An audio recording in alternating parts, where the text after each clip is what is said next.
형제자매 여러분들, 혼란스럽지는 않으십니까? 저는 참 혼란스럽게 느낍니다. 이 시대가 우리가 기본으로 알아왔던 기본적인 질서, 도덕, 가치, 그리고 기본적인 양심들이, 우리가 이것은 최소한이라고 생각했던 것들이 무너지고 해체되는 시대에 살고 있는 것 같습니다.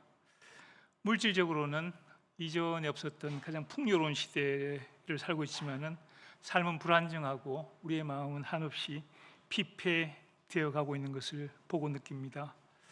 온 세상의 정보가 내 손바닥 안에 다 들어와 있지만은 무엇이 진리고 무엇이 진실인지 분간하기가 힘들어 보입니다.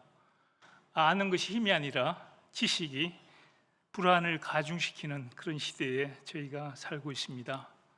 며칠 사이에 전 세계적인 유명인이 되었다가 또 바로 잊혀지는 그런 시대입니다.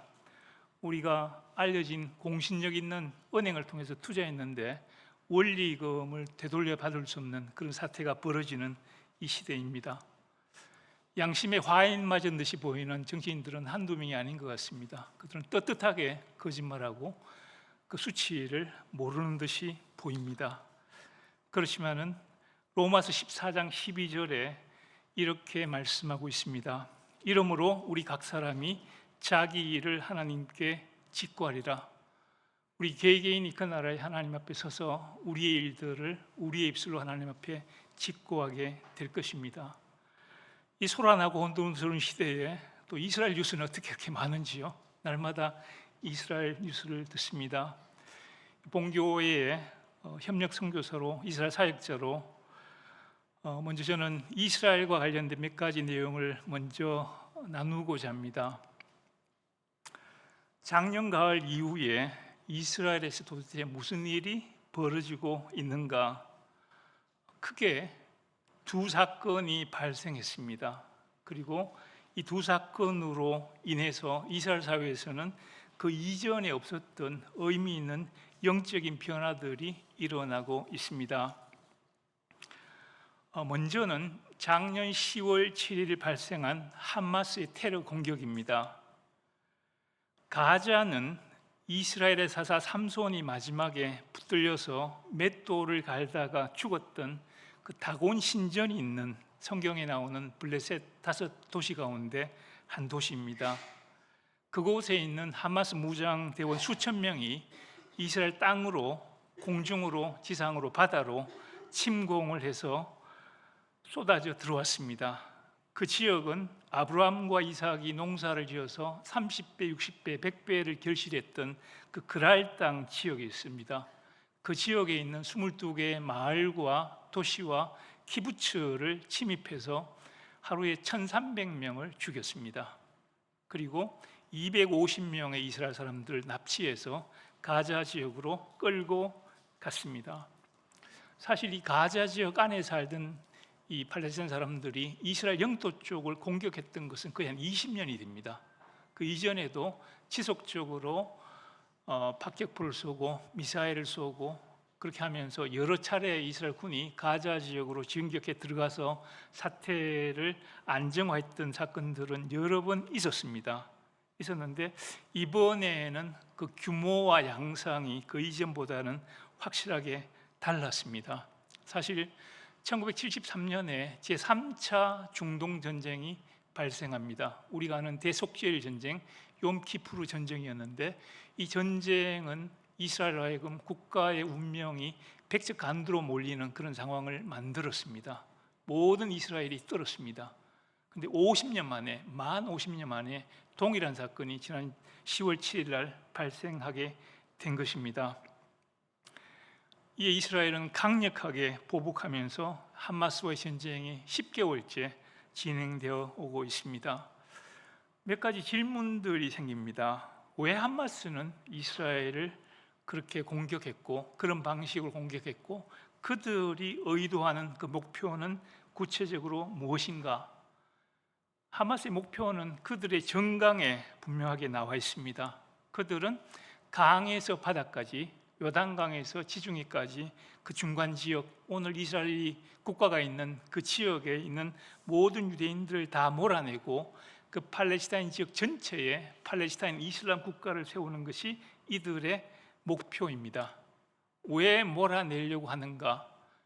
그들의 생각과 주장에 의하면은 이스라엘은 유대민족은 그 땅에 와서 살 수 있는 그런 권리가 없기 때문입니다.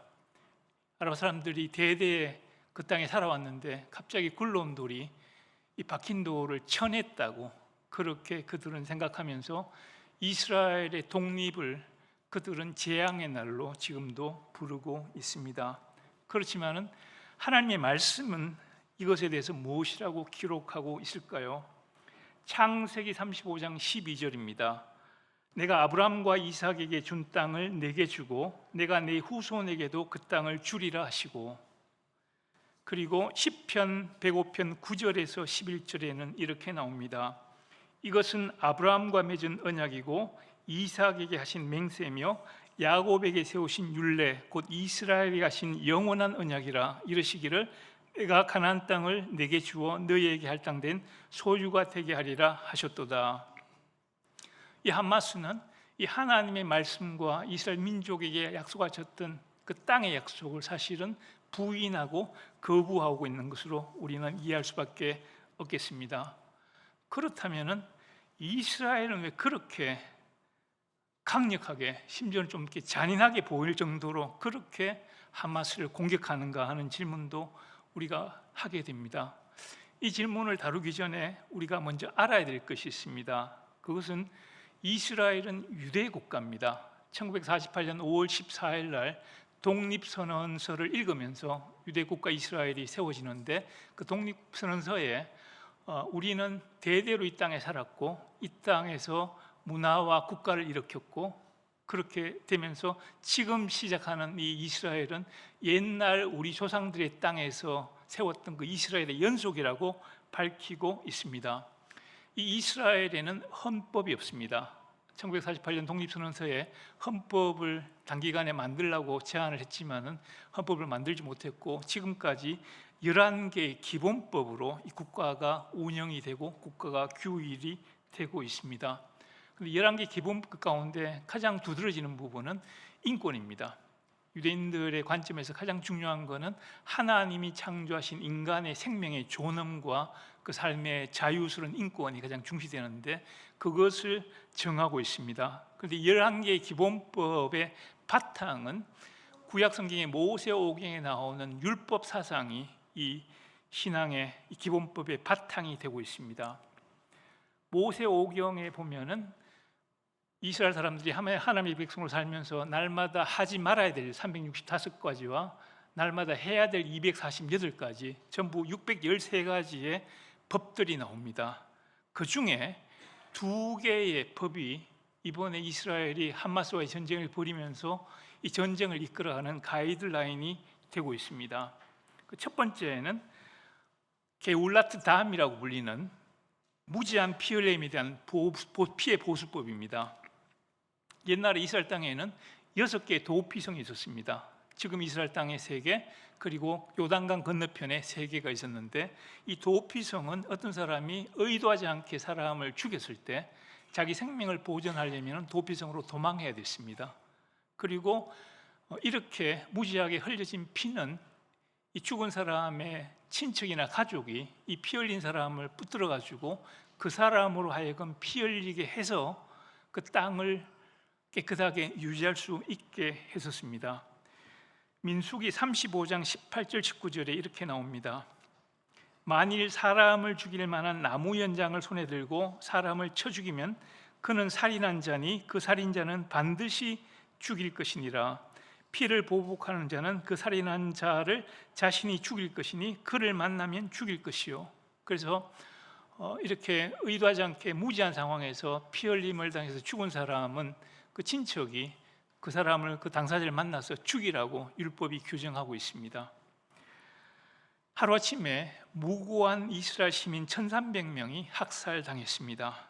그리고 잔인하게 학살당했고, 그리고 밝혀지고 확인된 바로 많은 젊은 여성들은 아주 집단적인 성폭행을 당했습니다. 이 무제한 피해에 대해서 이스라엘 국가가 피해 보복을 하기로 결정했습니다.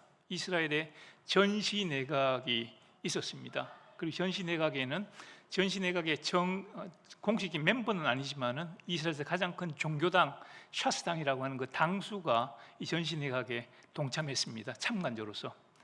뭘 참관하는가 하면은 정부의 결정이 율법에 어긋나지 않는가를 확인하기 위해서 그 사람을 불러서 전시내각에 참여를 시켰습니다. 그래서 하마스를 뿌리 뽑기로 했는데 문학적인 수사의 뿌리 뽑기가 아니고 말 그대로 진짜로 하마스를 뿌리 뽑기로 결정했습니다.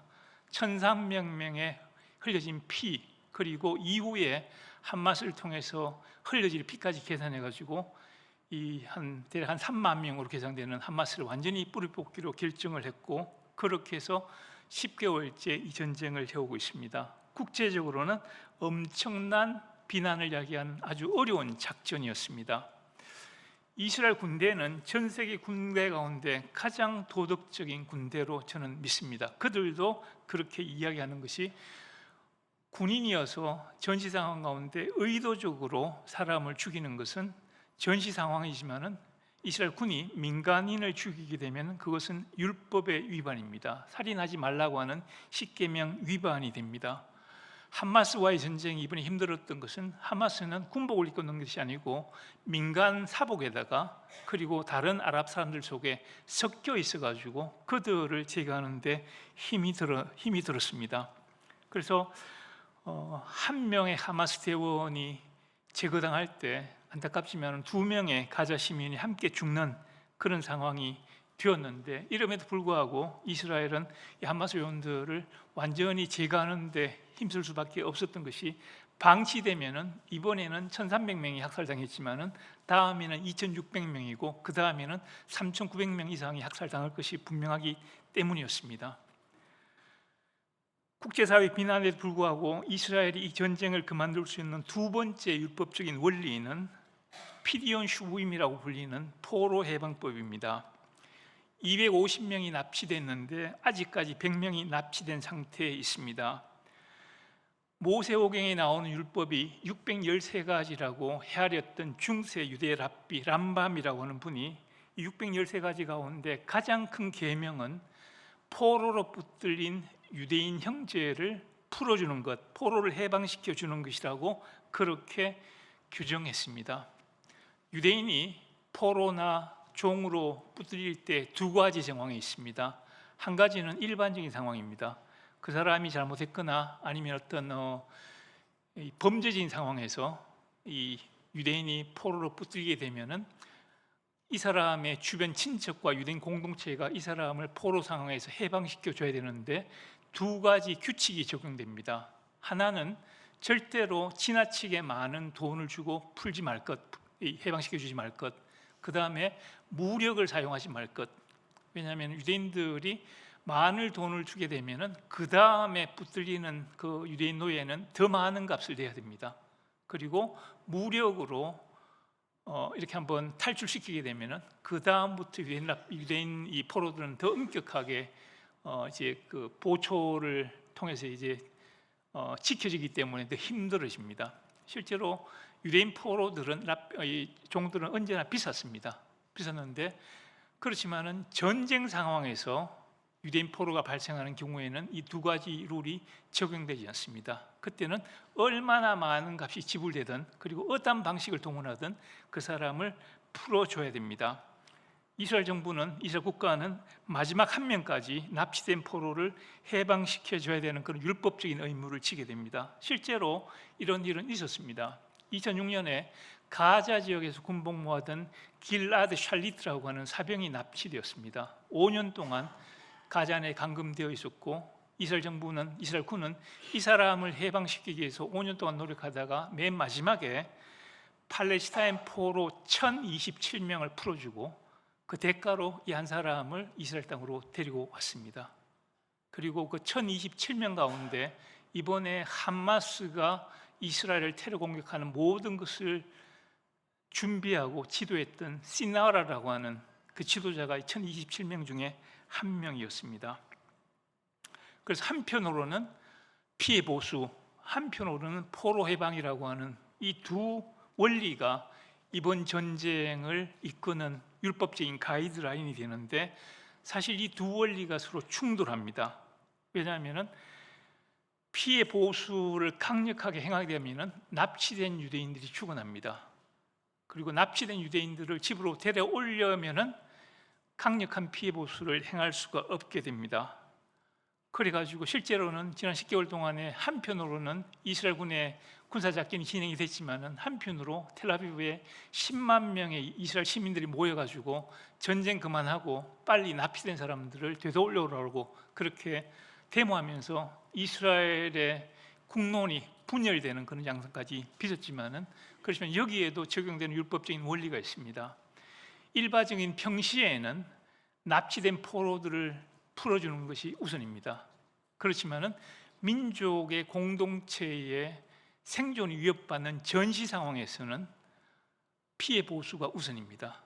그래서 이스라엘 정부는 이 원리를 따라서 지금 그렇게 진행하고 있습니다. 지난 가을 이후에 벌어졌던 두 번째 사건은 올해 4월 13일 날 벌어진 이란의 이스라엘 공습입니다. 지리적으로 2,000km나 떨어진 이란에서 이스라엘을 공습했습니다. 수백 발의 드론이라고 불리는 무인 항공기, 순항 미사일, 그리고 탄도 미사일로 이스라엘을 직접 공습했습니다. 현대에 들어와서 한 번도 없었던 직접적인 군사적인 충돌이었습니다. 1972년까지 9년 이전까지 이란은 이 튀르키예와 더불어서 중동에서 유일하게 이스라엘과 수교하는 국가였습니다. 이스라엘 국영 항공사가 텔아비브에서 테헤란까지 직항을 운영하고 있었고, 테헤란에 이스라엘 대사관이 있었고, 경제적으로 군사적으로 협력하는 관계였지만은 1979년에 이슬람 혁명으로 이란의 정권이 바뀌면서 이란의 정권이 적대적인 이슬람 정책으로 되돌아서게 됩니다. 이스라엘이 추방당했고 이스라엘 대사관은 PLO 대사관으로 바뀌었습니다. 그들이 적대적인 관계에 있었지만 한 번도 직접적인 군사 충돌은 없었는데 이번에 직접 공격을 지난 4월 13일 하게 됐습니다. 드론은 8시간에서 10시간 정도 날아서 와야 됩니다. 순항미사일은 발사된 지 2시간이 걸려서 날아옵니다. 이것들은 이스라엘 영토에 들어오기 전에 다 요격이 됐습니다.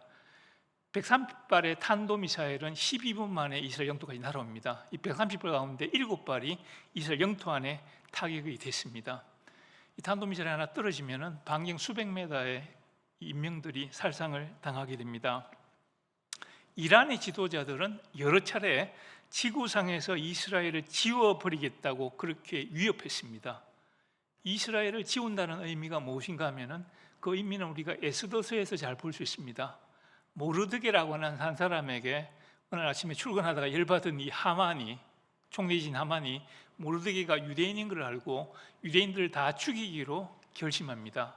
왕의 칙령을 얻어가지고 앞으로 1년 후에 한 날을 정해가지고 1년 동안 준비해가지고 그 페르시아 제국 당대 모든 유대인들이 살고 있었던 인도에서 쿠스까지 127도에 살고 있었던 모든 유대인들이 어디 사는지 누구니 다 파악해가지고 1년 후에 날을 정해가지고 다 죽이기로 결정했는데, 자기가 유대인인 것을 숨기고 있었던 에스더 왕비를 통해가지고 이게 뒤집어지면서 유대인들이 살아남습니다. 그 사건을 경험으로 해서 유대인들이 1년에 가장 많이 즐거워하는 이 부림절을 지금도 지키고 있습니다. 유대인들은 부림절에 오면 반드시 술을 취할 정도로 마시고 기뻐하도록 그렇게 율법적으로 정하고 있습니다. 죽음에서 구원받은 날입니다. 그래서 이란이 이스라엘을 지구상에 지우겠다고 하는 것은 모든 유대인들을 다 죽이겠다고 하는 그런 의미가 됩니다. 이 이란의 공격에 대해서 이스라엘이 나름대로 반응하는 방식도 율법에 근거합니다. 출애굽기 22장 2절과 3절에 보면 도둑이 뚫고 들어오는 것을 보고 그를 쳐 죽이면 피 흘린 죄가 없으나 해돋은 후에는 피 흘린 죄가 있으리라. 이 무슨 말씀인가 하면은 밤에 어느 강도가 집에 들어왔습니다. 주인이 그 어두운 상황 가운데 그 강도를 쳤는데 죽었습니다. 이때는 무죄입니다. 그런데 대낮에 집안에 도둑이 들어왔는데 주인이 그 도둑을 쳐서 죽으면은 유죄입니다. 그래서 이 율법에 근거해가지고 중세 랍비가 어떻게 이 말씀을 풀었는가 하면은 하나님이 주신 가장 귀한 자신의 생명을 보호하기 위해 가지고 방어하는 것은 정당한 도덕적인 원리다, 이렇게 해석하게 되면서 이것은 정당방위고, 그리고 한 개인이 무지한 자기의 생명을 지키기 위해서 때로는 상대방의 생명을 그 대가로 지불하게 해도 이것은 허용된다고 하는 그런 결론으로 이 말씀을 풀었습니다. 라쉬라고 하는 가장 유명한 중세 랍비였습니다. 그런데 이 원리는 개인 차원에서뿐만 아니고 국가 안보의 차원에서도 그대로 적용이 됩니다. 그래서 중세 이후에 유대 사회에는 두 가지 버전의 속담이 유행했습니다. 하나는 너를 죽이러 오는 자는 내가 먼저 죽여라. 너를 죽이러 일어나는 자는 네가 먼저 죽이라 하는 표현입니다. 여기서 국가 안보와 민족의 생존을 위한 선제 공격이 여기서 허용이 됩니다. 죽이러 오는 사람을 내가 제압하는 것도 해야 되지만은 나를 죽이려고 앉아서 계획하고 일어나서 내한테 오기 전에 내가 먼저 제압하는 것도 율법적으로 허용이 됩니다. 이 표현을 두고 비냐민 네타냐후 이스라엘 수상이 국내 언론에 인터뷰하는 내용을 저도 봤습니다.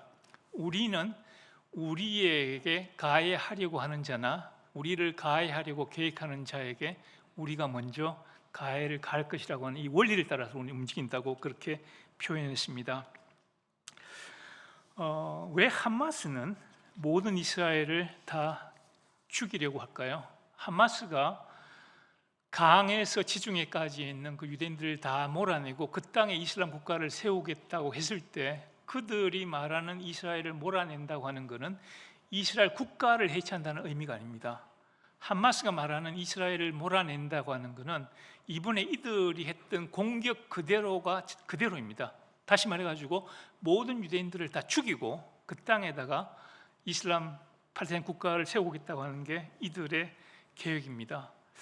이란은 왜 지구상에서 이스라엘을 죽이려고 할까요? 이란이 이스라엘과의 전쟁을 통해서 얻는 게 무엇이 있을까요? 하마스는 접경하고 있기 때문에 유대인들을 다 죽이고 몰아내면 그 땅에 팔레스타인 국가를 세울 수 있습니다. 그렇지만 이란은 2,000km나 떨어져 있습니다. 전쟁이 무엇입니까? 전쟁은 한 주권 국가가 영토 확장이나 자원 확보나 특정한 이데올로기 전파나 종교적인 신념을 실행하기 위해 가지고 선전포고를 하고 하는 국가적인 무력 행사가 전쟁입니다. 전쟁인데 이란 이스라엘과의 전쟁을 통해서 얻는 영토도 없고 자원 확보도 없습니다. 적대적인 이스라엘 국가에 대한 세력에 대한 영향력은 확대할 수 있지만 실제적으로 이란이 얻을 수 있는 여러 가지 이득들은 없음에도 불구하고 이들이 이스라엘 다 죽이려고 나서고 있습니다. 더 아이러니한 것은 하마스는 이슬람의 85%가 되는 수니파입니다. 그리고 이란은 15%가 되는 시아파인데 지금부터 1600년 전에 1400년 전에 시작된 이슬람의 역사를 내부적으로 보시면은 수니파와 시아파의 치열한 전쟁이었습니다. 이 전쟁은 지금도 예멘에서 이란과 사우디를 대리하는 후티 반군과 예멘 정부 간의 전쟁으로 나타나고 있습니다.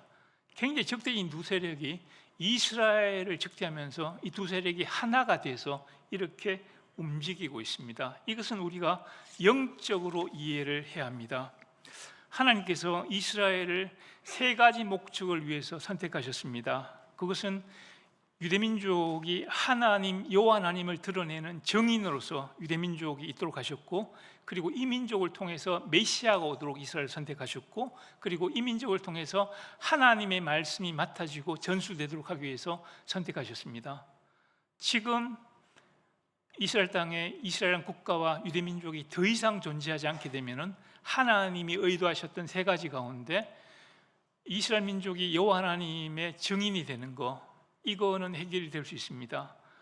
너는 나의 증인이라고 하는 이 표현을 하나님께서 3번 말씀하셨는데, 이 표현을 주님께서 그 제자들에게 너희가 땅끝까지 가서 내 증인이 되라고 이사야 말씀에 근거해서 그렇게 말씀했습니다.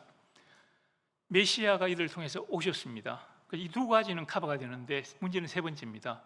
지구상에서 유대인들이 사라지면 유대 민족을 통해서 주어졌던 이 하나님 말씀의 역사적인 증거가 사라집니다.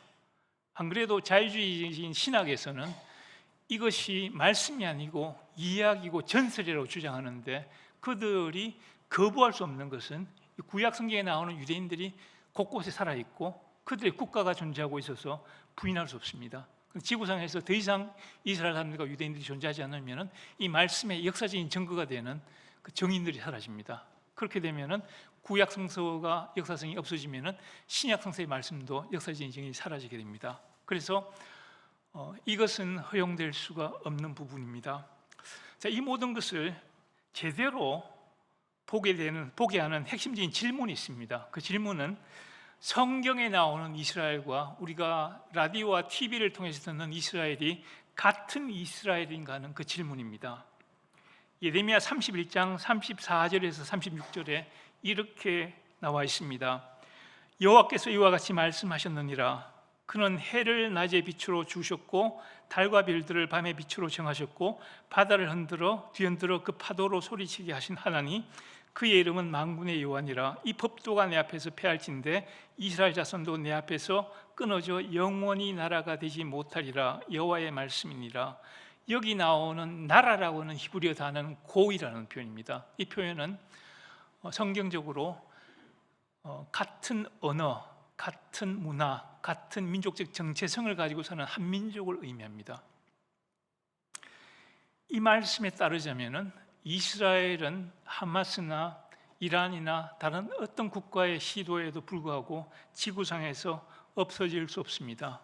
내일 아침에 태양이 뜨지 않고 오늘 밤에 달과 별들이 안 보인다면은 이스라엘 민족은 나라로서 민족으로 더 이상 존재하지 않을 수 없습니다. 그렇지만은 그 외에는 불가능합니다. 뒤바꾸어서 하나님이 이렇게 말씀하셨는데 사실 1945년 이전에 1600년, 700년, 1800년 동안에 유대민족이 민족으로 존재하는 것에 대해서 의문이 있었습니다. 그런데 1948년에 이스라엘이 독립이 되면서 확률적으로 불가능한 상황이 벌어지면서 이스라엘 국가가 세워지면서 이 말씀을 하나님께서 이렇게 성취하셨다고 하는 게 확인이 되었습니다. 이것은 우리에게도 상당한 의미를 가집니다.